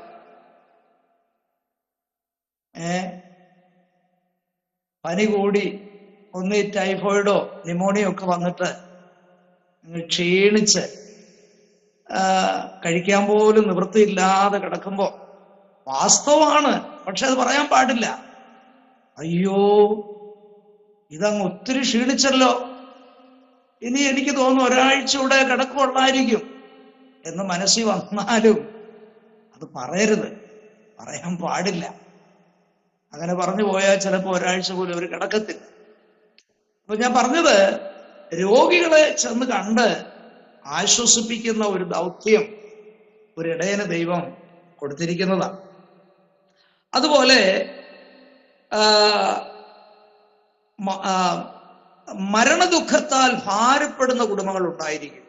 മരണദുഃഖത്താൽ ഭാരപ്പെടുന്ന കുടുംബങ്ങൾ, അങ്ങനെയുള്ള കുടുംബങ്ങളിൽ പോയിട്ട് അവരനുഭവിക്കുന്നതായ ദുഃഖത്തിന്റെ ആ വെളിച്ചത്തിൽ അവരെ ആശ്വസിപ്പിക്കുന്ന വാക്കുകളും അവർക്ക് വേണ്ടി പ്രാർത്ഥിക്കുകയും ചെയ്യേണ്ടത് ഒരു ശുശ്രൂഷകന്റെ കടമയാണ്.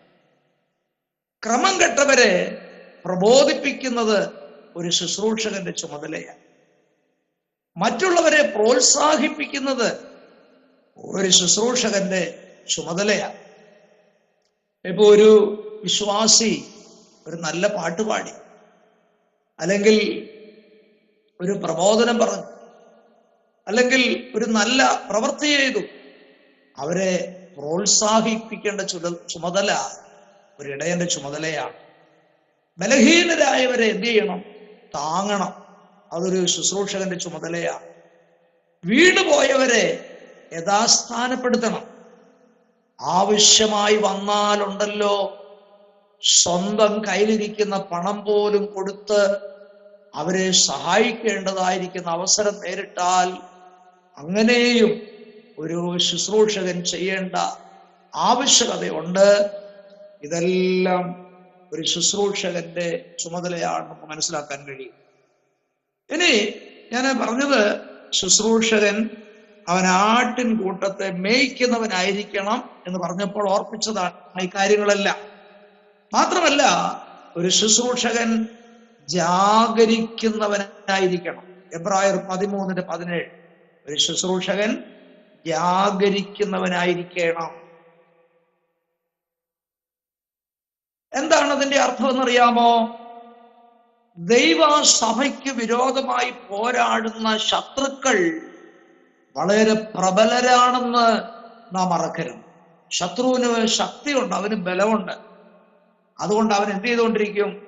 അവൻ ഇടപെടാതെ ദൈവമക്കളോട് ഇങ്ങനെ എതിർത്തോണ്ടിരിക്കും. 1 പത്രോസ് 5:8 നമ്മൾ വായിക്കുന്നുണ്ട്, അല്ലെ? ആരെ വിഴുങ്ങേണ്ടു എന്ന് അറിയുവാൻ അലർന്ന സിംഹം പോലെ സാത്താൻ ചുറ്റിത്തിരിഞ്ഞ് നടക്കുക. അപ്പൊ അങ്ങനാണെങ്കിൽ ശത്രു പ്രബലനാണ്, അവൻ എതിർക്കുന്ന ശത്രുവാണ്. അപ്പോൾ ദൈവദാസന്മാരെന്താ ചെയ്യേണ്ടെന്നറിയാമോ? ആട്ടിൻ കൂട്ടത്തെ അവര് വഴിതെറ്റിപ്പോകാതിരിക്കുവാൻ, മന്ദഗതിക്കാരായി തീരാതിരിപ്പാൻ, ബലഹീനരായി തീരാതിരിപ്പാൻ അവരെ നാം എന്ത് ചെയ്യണം? അവർക്ക് വേണ്ടി നാം ജാഗരിക്കേണ്ടതാണ്. അവരെ കാവൽ ചെയ്യുവാനുള്ള, അവർക്ക് വേണ്ടി ദൈവസന്നിധിയിൽ പ്രാർത്ഥിക്കുവാനുള്ള ഒരു വലിയ ചുമതലയാണ് ദൈവം തൻ്റെ ശുശ്രൂഷകന്മാരെ എന്ത് ചെയ്തിരിക്കുന്നത്? ഫലമേൽപ്പിച്ചിരിക്കുന്നത്. നമുക്കറിയാം, ഇസ്രായേലിന്റെ മരുഭൂമി യാത്രയിൽ ക്ഷീണിച്ച് പുറകിലായിരുന്നവരെയാണ് ശത്രുക്കൾ എന്ത് ചെയ്തത്? പിടിച്ചുകൊണ്ട് പോയത്, അല്ലെ? ക്ഷീണിച്ചും തളർന്നും പുറകിൽ യാത്ര ചെയ്തവരെയാണ് അത് ശത്രുക്കൾ പിടിച്ചുകൊണ്ട് പോകാനിടയായി. അതേത് കാലഘട്ടത്തിലും ക്ഷീണിക്കുന്നവരും തളരുന്നവരും ഒക്കെ ദൈവസഭയോടുള്ള ബന്ധത്തിലും കാണാൻ കഴിയും. അങ്ങനെയുള്ളവരെ സാത്താൻ തട്ടിക്കൊണ്ടു പോകാൻ സാധ്യത ഉള്ളത് കൊണ്ട് ശുശ്രൂഷകന്മാർ, കർത്താവിന്റെ ദാസന്മാർ, മൂപ്പന്മാർ, അധ്യക്ഷന്മാര് അവർക്ക് വേണ്ടി ജാഗരിക്കണം. അവരെ കാവൽ ചെയ്യത്തക്ക നിലയിൽ അവർക്ക് വേണ്ടി പ്രാർത്ഥിക്കുകയും ചെയ്യേണ്ടത് ആവശ്യമാണ്. അതാണ് ജാഗരിക്കുക എന്ന് പറഞ്ഞാൽ അതിന്റെ അർത്ഥം. അടുത്തത്, അവരെ നടത്തണം. എബ്രായർ 13:7-17. എബ്രായർ 13:7-17.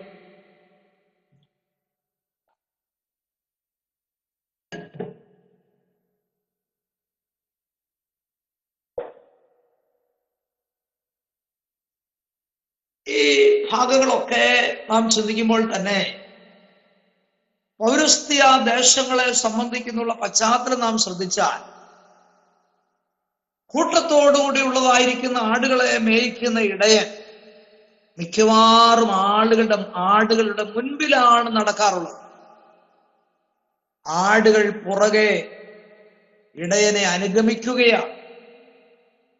എന്തുകൊണ്ടെന്നാൽ അവയ്ക്ക് ലക്ഷ്യമില്ല, അല്ലെങ്കിൽ വഴി അറിയത്തില്ല. അതുകൊണ്ടാണ് ഇടയൻ മുൻപിൽ നടന്ന് അവരെ പുറകെ നടത്തിക്കൊണ്ടുവരുന്നതിന്റെ ആവശ്യകത. എന്ന് പറഞ്ഞാൽ ദൈവസഭയിലെ ആടുകൾ അത് പലപ്പോഴും വഴി അറിയാത്തവരായി തീരാൻ സാധ്യതയുണ്ട്. അങ്ങനെയുള്ള സന്ദർഭങ്ങളിൽ ദൈവദാസന്മാരായിരിക്കുന്ന ഇടയന്മാര് മാതൃകയുള്ളവരായിട്ട് അവരുടെ മുമ്പിൽ നടക്കേണ്ടത് ആവശ്യമാണ്. അങ്ങനെ നടന്നെങ്കിൽ മാത്രമേ ആടുകളെ ഒരു ലക്ഷ്യസ്ഥാനത്തേക്ക് നമുക്ക് നയിക്കുവാനായിട്ട് സാധിക്കത്തുള്ളൂ. അല്ല എങ്കിൽ ആടുകൾ ചിതറിപ്പോവും, അല്ലെങ്കിൽ വഴിതെറ്റിപ്പോവും, അല്ലെങ്കിൽ ശത്രുവിന്റെ കയ്യിൽ അകപ്പെട്ടു പോകും. അപ്പോൾ ഇടയന്റെ ദൗത്യമാണ് ആടുകളെ മുൻപിൽ നടന്ന് അവരെ മുൻപോട്ട് നടത്തുക എന്നുള്ളത്.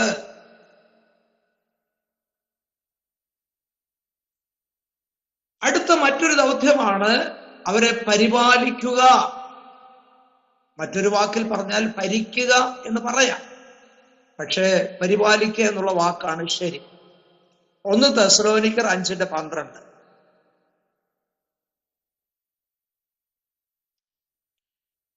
അവരെ പരിപാലിക്കുക എന്ന് പറഞ്ഞാൽ അതിന്റെ ശരിയായിട്ടുള്ളൊരർത്ഥം ദൈവവചനത്തിൽ ദൈവദാസൻ പഠനം നടത്തി അവരെ വചനത്തിലേക്ക് അവരെ കൊണ്ടുവരിക എന്നുള്ളതാണ്. അത് പഠിപ്പിച്ച് അവരെ വചനത്തിലൂടെ മുൻപോട്ട് നടത്തുക എന്നുള്ളതാണ്. ദൈവസഭ എന്ന് പറയുന്ന ഒരു കുത്തഴിഞ്ഞ പുസ്തകമല്ല. ആർക്കും വരാം, ആർക്കും പോകാം, ആർക്കും എന്തും ചെയ്യാം. അങ്ങനെയുള്ളൊരു സംവിധാനമല്ല സഭയ്ക്ക് വെച്ചിരിക്കുന്നത്.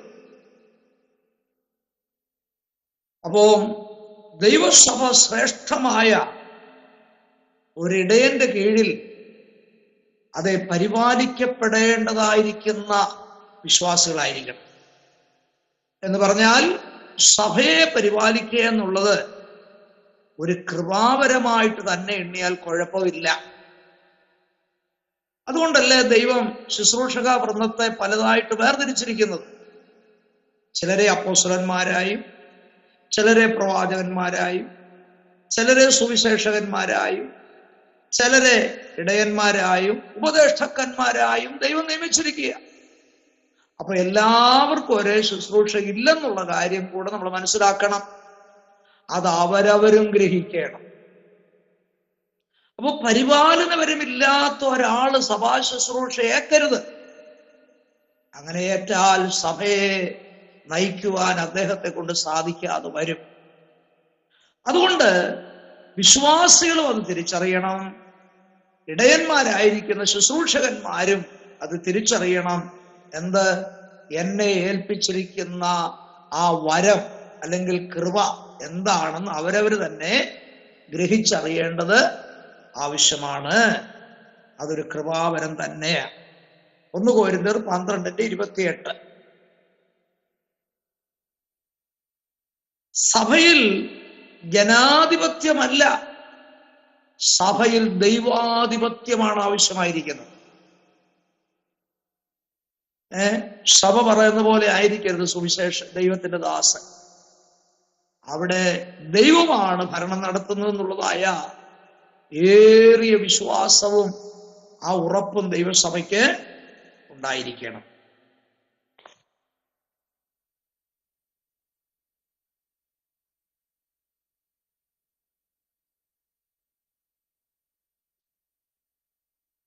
ഇനി 21 തൊട്ടുള്ള വാക്യങ്ങൾ, 25 വരെയുള്ള വാക്യങ്ങൾ നാം ശ്രദ്ധിച്ചാൽ, 21 മുതൽ 25 വരെയുള്ള വാക്യങ്ങൾ ശ്രദ്ധിച്ചാൽ തിമോത്തിയോസിന് വ്യക്തിപരമായി പൗലോസ് കൊടുക്കുന്നതായ ചില നിർദ്ദേശങ്ങളാണ്.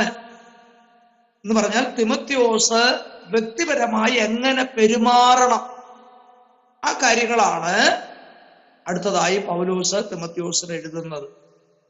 തിമോത്തിയോസിന്റെ വ്യക്തിപരമായിട്ടുള്ള പെരുമാറ്റം എങ്ങനെ ഇരിക്കണം? എവിടെ? ദൈവസഭയിൽ. അതാണ് പൗലോസ് തുടർന്ന് ഇവിടെ പ്രസ്താവിച്ചിരിക്കുന്നത്.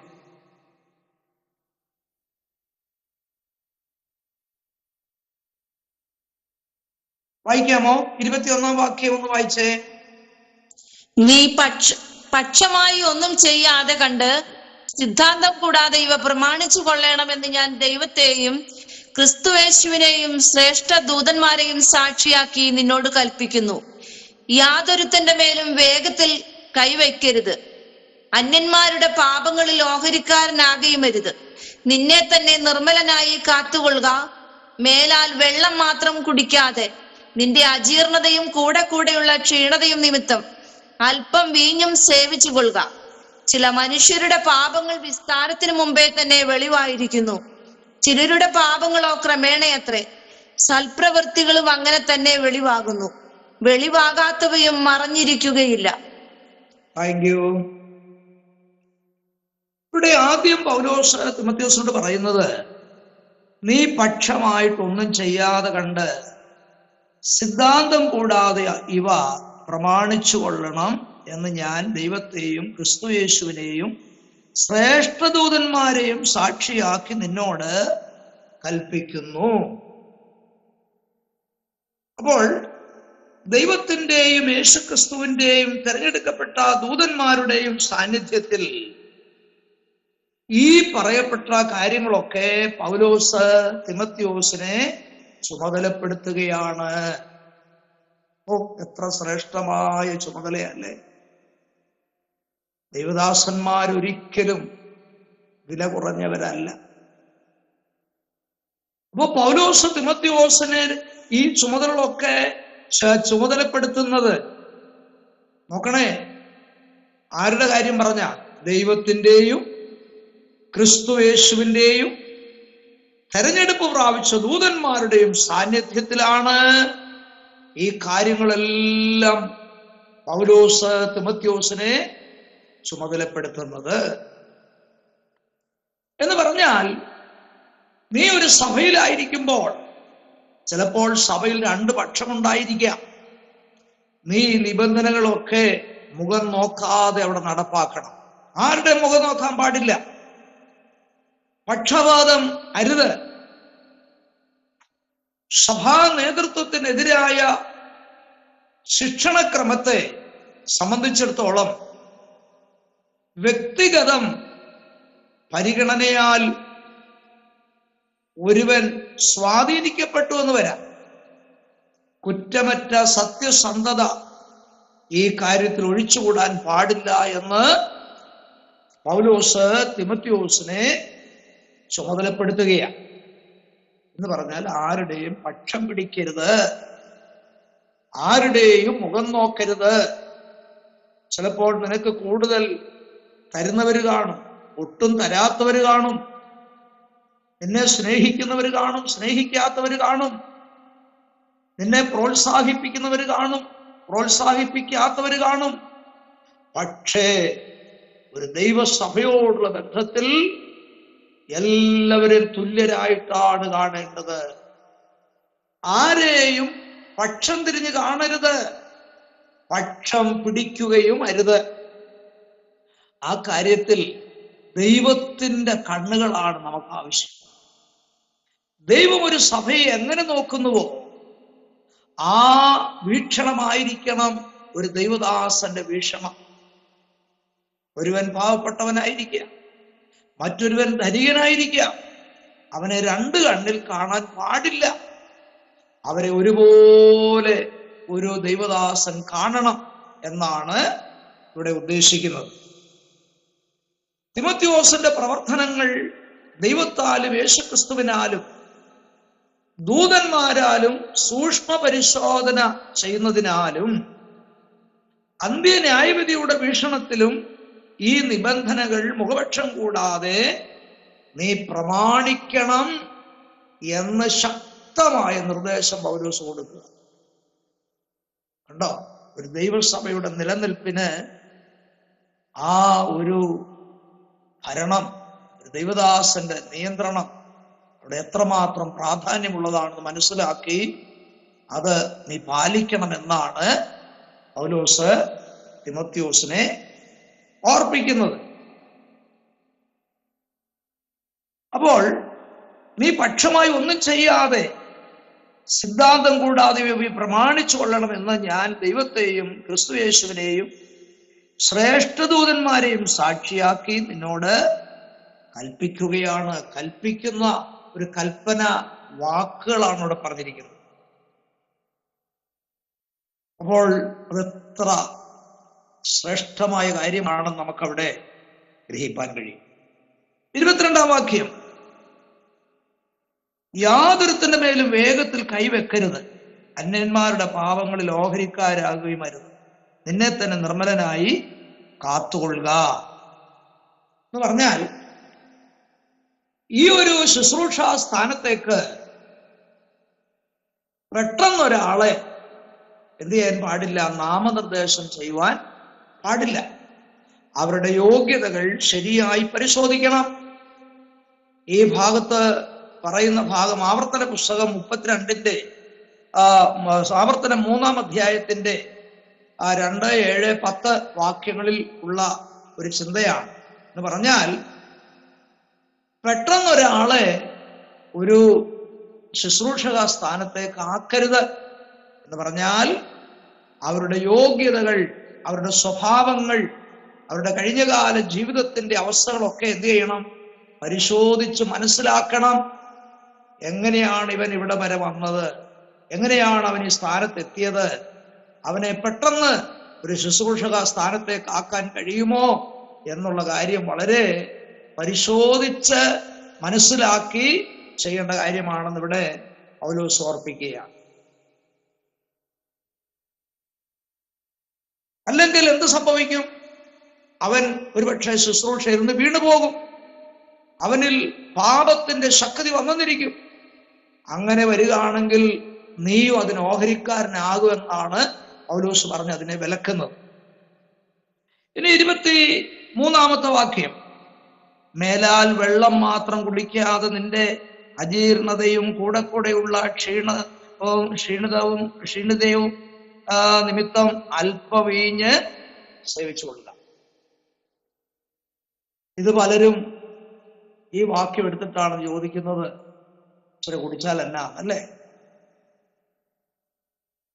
മദ്യം കുടിക്കാനല്ല പൗലോസ് ഇവിടെ പറഞ്ഞത്. മദ്യവും വീഞ്ഞും രണ്ടാ.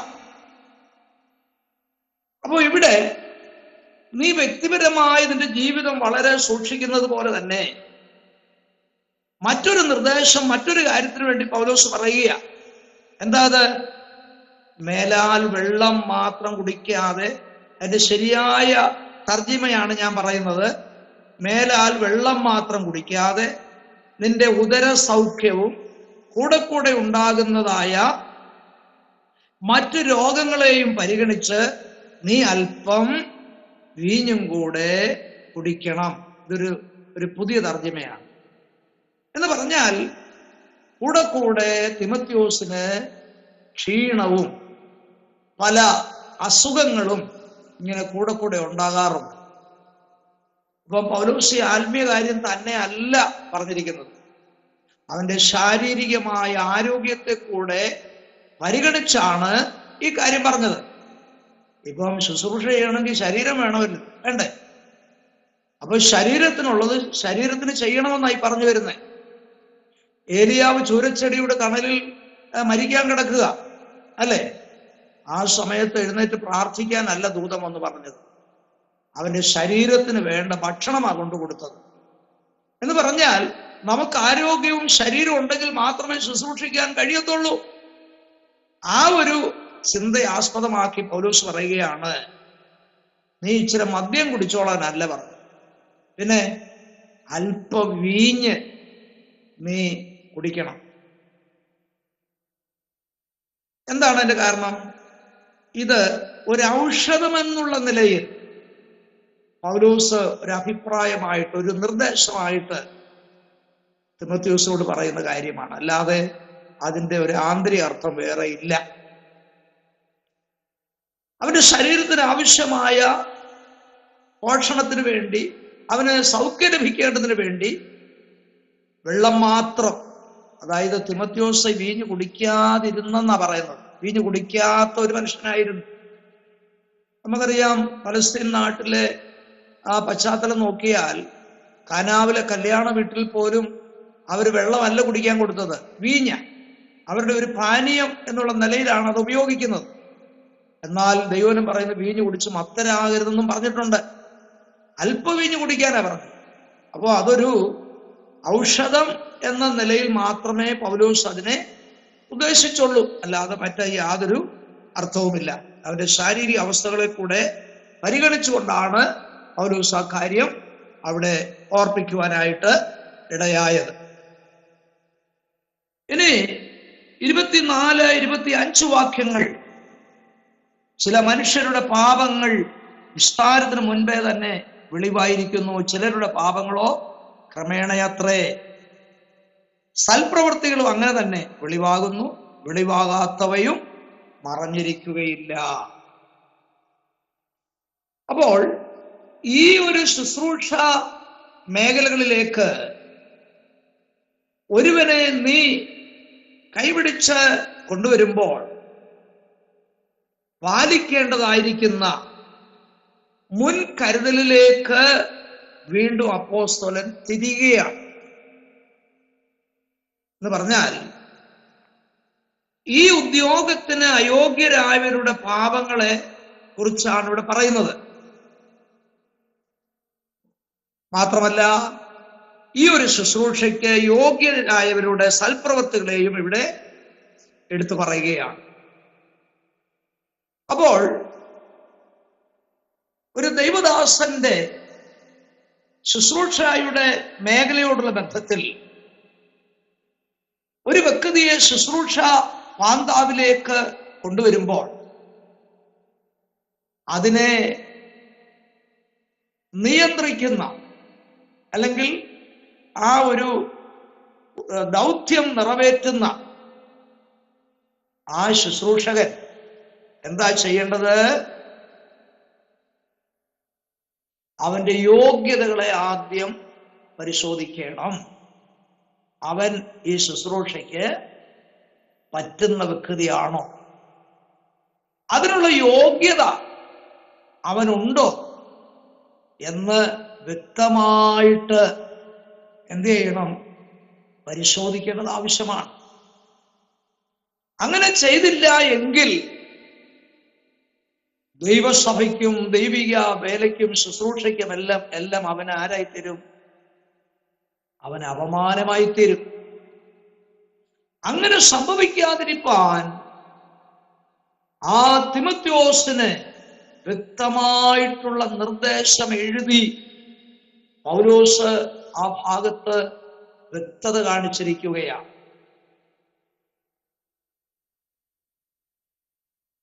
ചില മനുഷ്യരുടെ പാപങ്ങൾ വിസ്താരത്തിന് മുമ്പേ വെളിവായിരിക്കുന്നു, ചിലരുടെ പാപങ്ങളോ ക്രമേണയത്രേ. സൽപ്രവൃത്തികളും അങ്ങനെ തന്നെ വെളിവാകുന്നു, വെളിവാകാത്തവയും മറഞ്ഞിരിക്കുകയില്ല.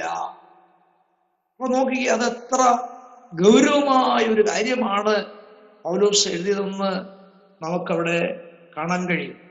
കാരണം ദൈവത്തിന്റെ ജീവനുള്ള ആലയമായിരിക്കുന്ന ദൈവസഭയോടുള്ള ബന്ധത്തിൽ ആ സഭയ്ക്ക് വേണ്ടി ഒരു ശുശ്രൂഷകനെ നിയമിക്കുമ്പോൾ ആ വ്യക്തിയുടെ യോഗ്യതകൾ ആദ്യം ഗ്രഹിക്കണം.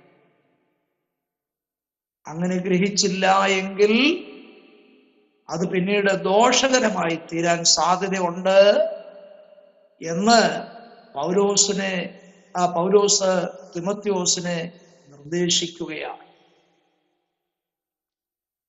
തീർച്ചയായിട്ടും ഈ ഭാഗങ്ങളെല്ലാം വളരെ ഗൗരവമേറിയതായ കാര്യങ്ങളാണ്. നമ്മൾ അത് പിന്നെയും കൂടെ വായിച്ചാൽ പിന്നെയും അതിൻ്റെ ആഴമായ ആ ഒരു കാര്യം നമുക്ക് വ്യക്തിപരമായിട്ട് ഗ്രഹിക്കുവാനായിട്ട് കഴിയും. അപ്പോൾ ദൈവസഭയും ശുശ്രൂഷകനും തമ്മിൽ ഒരു ആഴമായ ബന്ധമാണ് ഇവിടെ ഉള്ളത്. സഭയില്ലാതെ ശുശ്രൂഷകനില്ല, ശുശ്രൂഷകനില്ലാതെ സഭയുമില്ല.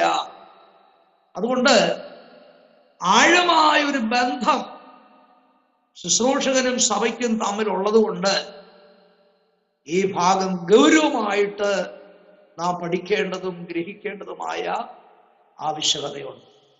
തെസ്സലോനിക്യ ലേഖനത്തിൽ പറയുമ്പോൾ പൗലോസ് പറയുകയാണ്, ഞാനൊരു അപ്പനെ പോലെ ആയിരുന്നു നിങ്ങളുടെ ഇടയിൽ.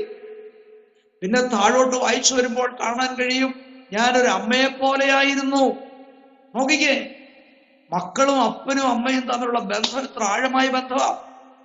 ആ ഒരു ബന്ധത്തിലാണ് ദൈവസഭയെയും ശുശ്രൂഷകന്മാരെയും ദൈവം ക്രമീകരിച്ചു വെച്ചിരിക്കുന്നത്. അപ്പന്റെ കരുണയും അമ്മയുടെ വാത്സല്യവും ദൈവസഭ അവരനുഭവിക്കുന്നവരാ. അവരെ ഒരിക്കലും വേർതിരിക്കാനായിട്ട് നമുക്ക് സാധിക്കത്തില്ല. അതുകൊണ്ട് വ്യക്തമായിരിക്കുന്ന നിർദ്ദേശങ്ങൾ തിമോത്തിയോസിന് പൗലോസ് എഴുതി അയച്ചതിന്റെ കാരണം, നീ ഇത് കൃത്യമായി പാലിക്കണം. ഞാൻ പറഞ്ഞ നിർദ്ദേശങ്ങൾ നീ കൃത്യമായി സഭയിൽ പറയണം. എങ്കിൽ മാത്രമേ ഒരു സഭയെ നിലനിർത്തിക്കൊണ്ട് പോകുവാൻ സാധിക്കത്തുള്ളൂ എന്നാണ് നമുക്ക് കാണാൻ കഴിയുന്നത്. ദൈവ ശുശ്രൂഷകന്മാർക്ക് ഒരു പ്രത്യാശയുണ്ട്. ഇടയശ്രേഷ്ഠൻ പ്രത്യക്ഷനാകും, തേജസ്സിന്റെ വാടാത്ത കിരീടം അവർക്ക് ലഭിക്കും. എനിക്കറിയാം, കഴിഞ്ഞ ഏതാണ്ട് 50 വർഷം ഏതാണ്ട് അടുക്കുകയാണ് ഈ ശുശ്രൂഷയിലായിരിക്കാൻ ദൈവം കൃപ തന്നതാണ്. അനേക സ്ഥലങ്ങളിൽ കർത്താവിന്റെ സഭയിൽ ശുശ്രൂഷിക്കാൻ ദൈവം ബലപ്പെടുത്തി. വളരെ കഷ്ടങ്ങളും കൂടെയും പ്രയാസങ്ങളിൽ കൂടെയൊക്കെ കടന്നു പോകേണ്ട അനുഭവങ്ങൾ വന്നു. അപമാനിക്കപ്പെട്ട സന്ദർഭങ്ങൾ ജീവിതത്തിൽ ഉണ്ടായി, നിന്ദിക്കപ്പെട്ട സ്ഥാനങ്ങൾ ഉണ്ടായി. പക്ഷേ ഒരു കാര്യം ഞാൻ പറയാം, ദൈവം തന്റെ ദാസന്മാരെ മാനിക്കുന്ന ദൈവമാണ്. വിശ്വസ്തയോടെ കർത്താവിനെ സേവിച്ചാൽ, ദൈവമാക്കി വെച്ചിരിക്കുന്ന ദൈവസഭയെ കൃത്യമായി പരിപാലിച്ചാൽ ഈ ലോകത്തിൽ ഒരു പ്രതിഫലം ലഭിക്കത്തില്ല. എന്നാൽ നമ്മുടെ ഇടയശ്രേഷ്ഠൻ താമസമിനാ പ്രത്യക്ഷപ്പെടും. ആ മുറിവേറ്റ പൊൻകരം അതെ നമുക്ക് പ്രതിഫലം നൽകുവാനായിട്ട് അതെ ഉയരുന്നൊരു സമയമുണ്ട്. ആ ഒരു പ്രത്യാശയാണ് നമുക്ക് ഇന്ന് രാത്രി ഓർക്കാനായിട്ടുള്ളത്. മാത്രമല്ല, 23-ാം സങ്കീർത്തനത്തിൽ നമ്മൾ വായിക്കുമ്പോൾ നമ്മുടെ ദൈവമായിരിക്കുന്ന ഇടയനെ സംബന്ധിച്ച് അവിടെ നമുക്ക് കാണുവാൻ കഴിയും. ആ ഇടയന്റെ കരുതൽ, ആ ഇടയന്റെ പരിപാലനം, ആ ഇടയന്റെ നടത്തിപ്പ് എല്ലാം നമുക്കവിടെ ഗ്രഹിക്കാനായിട്ട് കഴിയും. അതുകൊണ്ട്